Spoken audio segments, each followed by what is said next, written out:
Il a pris du recul, de la hauteur, comme il le dit lui-même. En 3 ans et demi au perchoir, Marcel Touhiani l'affirme, il a rompu avec les vieilles pratiques. Le président de l'Assemblée, issu d'un parti politique, a pour habitude de préempter l'institution au bénéfice d'un parti politique. C'est ce que j'ai vécu et ça m'a occasionné beaucoup de problèmes.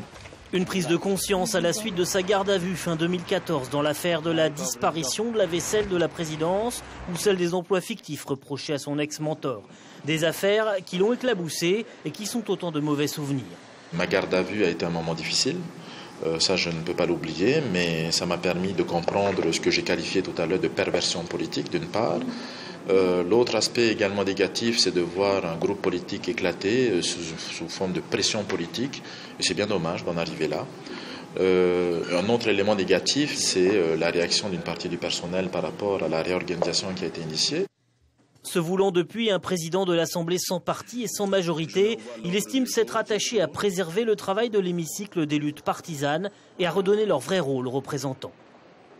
Je trouve déplorable que parfois des membres du gouvernement osent dire aux élus de l'Assemblée « vous n'êtes pas là pour réfléchir, vous êtes là que pour voter ». Aujourd'hui, les choses ont beaucoup changé.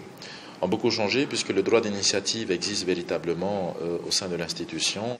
Reste à savoir s'il sera à nouveau dans la prochaine Assemblée. À la tête de son parti, Théo Rahapi, il finalise ses listes pour les territoriales. J'ai encore quelques jours devant moi pour compléter cette liste qui n'est pas simple. Je ne souhaite pas mettre sur ma liste des gens qui sont renvoyés en correctionnel. Je ne souhaite pas mettre sur ma liste des gens qui ont été condamnés récemment. Je trouve que le citoyen mérite plus de respect. S'il n'est pas réélu à l'Assemblée, Marcel Touhiani a déjà un autre objectif dans sa ligne de mire, la mairie de Papeete.